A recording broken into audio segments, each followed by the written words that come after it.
Hi everybody, my name's Bronwyn. I'm a Stampin' Up demonstrator in Australia, Central Coast of New South Wales. I'm going to show you a video today of my punch art project. This was a swap that I took to Onstage, Auckland. Seemed to be very popular there, a pretty little kiwi with the nice greenery around. So let's get going. And get this project started. So first of all, you need a piece of Whisper White thick cardstock, and it's 3 inches by 6 inches. This fits perfectly into the Stampin' Up envelopes, the 3 by 3 envelopes in the catalogue. So I've scored that at the halfway point at 3 inches, so it's 6 inches long, scored at 3 inches. Just using the bone folder to make that fold nice and neat. The leaves that we've used around here are from the Tropical Thinlit dies, and we're using this square one here. So I've used a piece of wild wasabi cardstock because I have a lot of that in excess. It's a retired, but you could very easily use pear pizzazz, which is a similar colour, and it's currant. So I've just run that through the Big Shot, which has given me the cutout there. The other thing you need to do using your Big Shot is a piece of crumb cake, and I've put that piece of cardstock through the Pinewood Planks embossing folder, so it gives it a really beautiful wood texture, and that will create our background. The other pieces that we'll be using today are the scalloped circle punch. This is the 1 1/8 scalloped circle punch. I've done that in soft suede, and then this one here is the 3/4 inch circle punch. This one I think is actually retiring. I've looked in the new catalogue and it's not in the new catalogue, so it may well be retiring, this one. So that's a 3/4 inch. Gives you a nice small circle, and that's going to form the head. So this is the body in soft suede, the head in soft suede, and then this is another of the 1 1/8 scallop circle punch, and that's in the crumb cake. So first of all, let's make our little kiwi. We're going to be using a dauber, and this is we're just going to be doing a little bit of daubering around the outside just to give it a little bit of a dimension. So a dauber is just a plastic tube with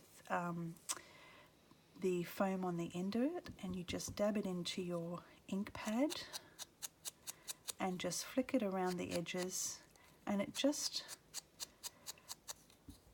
gives a really nice sponged effect and helps it to stand out a little bit more on the lighter coloured background. Now I noticed when I was doing this that the shape looked a little bit flat in colour, so I decided for the kiwi's little belly or tummy area, I'd actually dauber a little bit more round and round in circles to give it a bit more depth. So we need to do the same with the head, just sponging around the outside.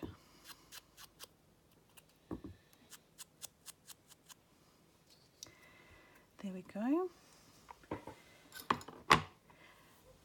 Now for the kiwi we also need some little eyes. So I've used a really old punch that I have. It's a 3/4 inch circle punch. Sorry, that's incorrect. It's a 1/8 handheld circle punch. That's actually retiring as well out of the catalogue, the annual catalogue for last, or current annual catalogue. So if you're wanting to get those things, they're great tools, but they're going to be discontinued. So I just punched out 2 little eyes. Not sure if you can see those. So there's the little eyes there for the kiwi. Now, using this scalloped circle punch, we're going to make the beak and also the feet. So where there's an indentation here of the scallop, I'm going to go from one side of the shape diagonally across to the other side of the shape where the indentation is of the scallop again, and then moving across one scalloped shape and across to the other side, making a point. So there's our beak, and then to make the feet, I'm only going to use 3 scallops, make it 3 scallops wide. I tried doing 4 and it made the foot look a little bit too bulky, so 3 definitely looks better. So that's 1, 2, 3 scallops, and then in the indentation cut it diagonally. So there's our feet. For the eye, you need to put in an eyeball. So I'm just using a black pen that I had on hand, but Stampin' Up have a great journaling pen that you can use as well. So I'm just sort of doing a semicircle and then a bit of a V, and it gives it a really, it gives it a bit of personality, I think. Okay, so the glues I'm going to be using to put this together are a Tombow multi-purpose glue. It's great. This is a great product Stampin' Up sells, and also the fine tip glue pen. Both really great products, and they both do different jobs. So the Tombow is good for bigger areas, the fine tip glue for smaller, more intricate pieces. Okay, so we're going to put the head. So here's my tummy that I have sponged, and I'm going to put the head just off center like that. A little bit of glue on the feet.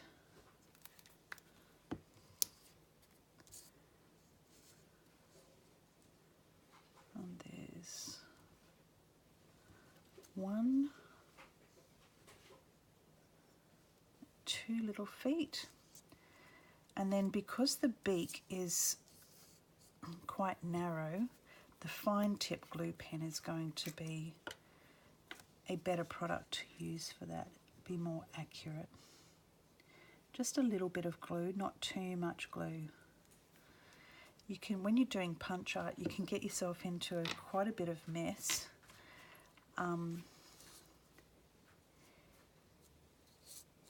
If you're a bit too liberal with the glue.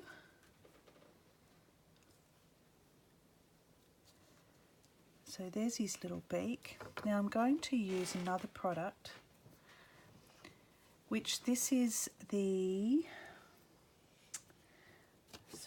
Take Your Pick tool. So the Take Your Pick tool is absolutely great. It's got an end that has putty, which is great for picking up small items, and particularly if you're using sequins, it's really great. It has options at the end. This one has got the pointy end, and then there is a spatula there, and there's other parts that attachments that go onto the end as well, but they're available in our catalogue. So I'm going to pick up the eyeball or the eye, with the black eyeball showing, and then on the back just a little dab of glue. Just got to make sure that I put the eyeball going the correct direction.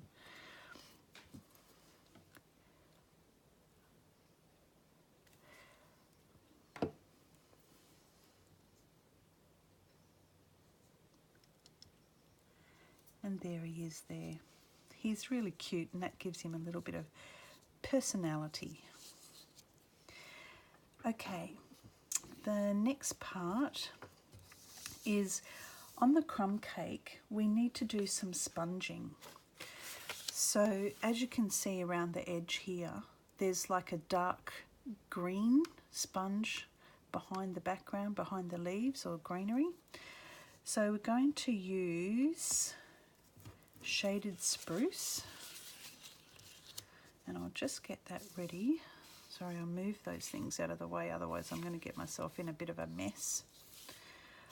Okay, so this is just a piece of the sponge available in the catalogue, and I've just cut it into quarters. So it's just a matter of dabbing that into your, or onto your ink pad, and then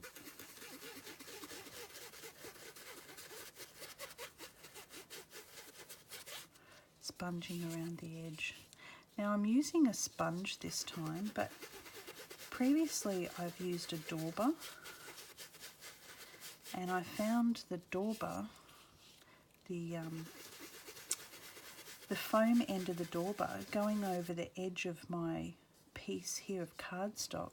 It really bit into the sponge. I was probably holding it a bit too tight, but I think the piece of sponge like this is actually a better idea than the little dauber. So it's just going around, building up the colour. I think it's always better to start a bit lighter and build your colour up, rather than going in too heavy-handed and then being disappointed with how much colour you've actually got on there. So that's enough for what we want to do.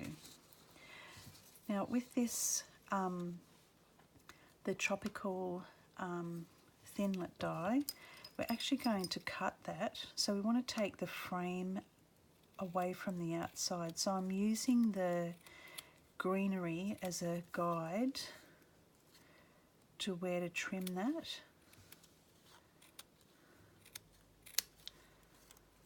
And just taking that frame from the outside.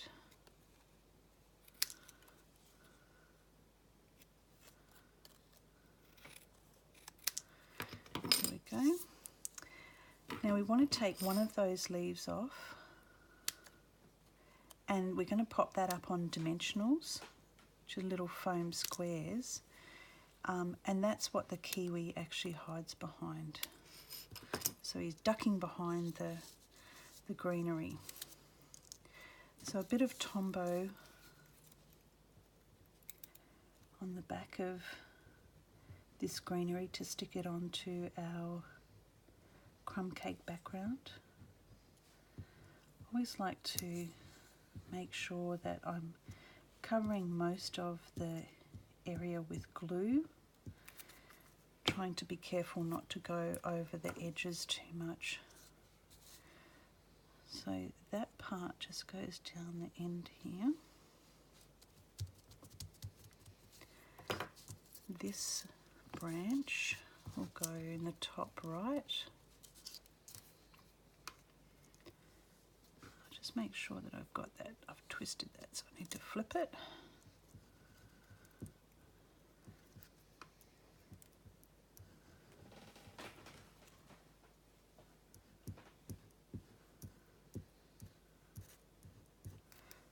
There we go.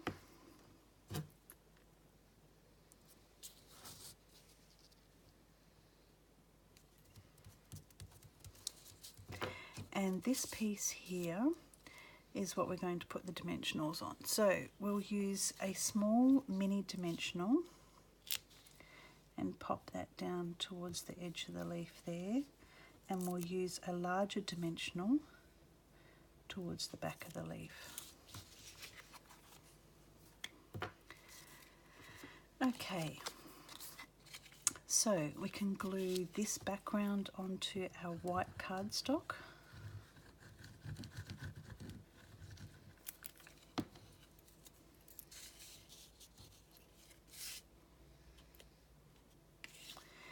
Now, I forgot to tell you the measurements of this cardstock piece. It's a 2 3/4 by 2 3/4 in the crumb cake. So it just fits nicely on the 3" by 3", allowing for a frame around the outside. Now we're going to glue the kiwi on.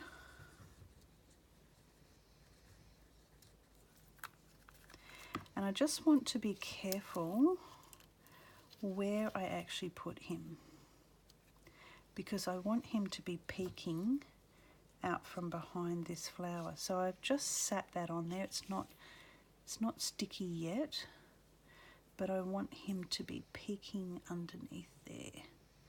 So they're quite shy little creatures, and I want him to be hiding behind the leaf.